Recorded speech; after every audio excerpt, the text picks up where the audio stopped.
Wag dial tok bedot ko goy Belut jen benok tok kanak Tugre joka baring madong Muda kin rodun ngger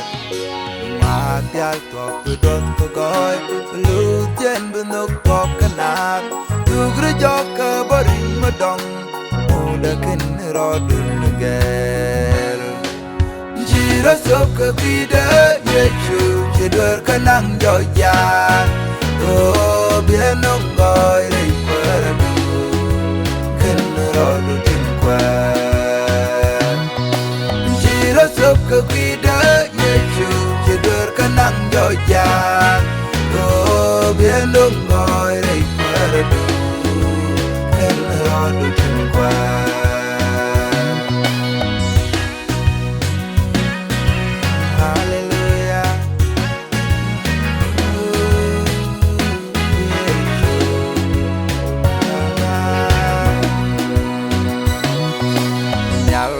Quanh cả đà loạt và bên cả đinh nên nhắm quang đủ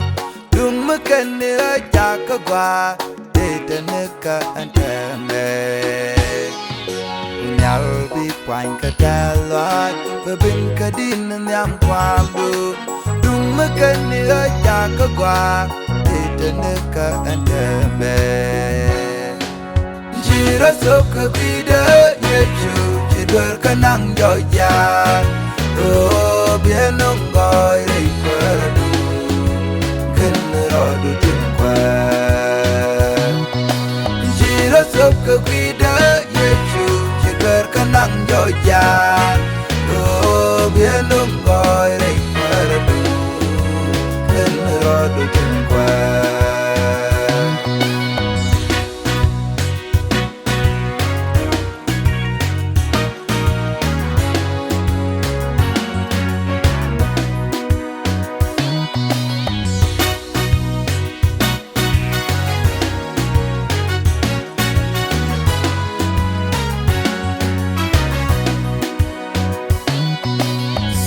ta điều cả kada Chinok du nyut ka quite poinda Changa me bum me da tek da tiam La nan me ta du rei mwani dia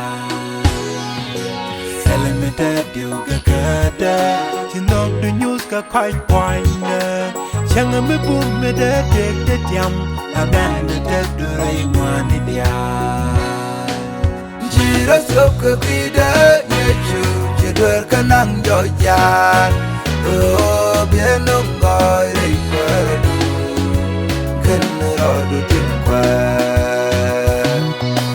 Jira sop ke kwida yechu Jedwer kanang joyan Oh bienong goy rei perdu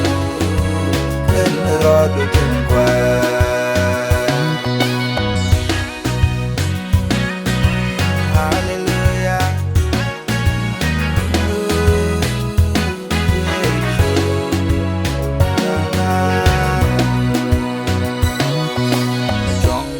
Yak shudu oh yak dung du yak ka tit shedu chalro ilabarandu chong dal yak shudu oh yak dung du yak ka tit shedu chalro ilabarandu jira sop ka kwida yechu shidwar kanang joyan Oh, bienong goy rei perdu Ken rodu tinkwan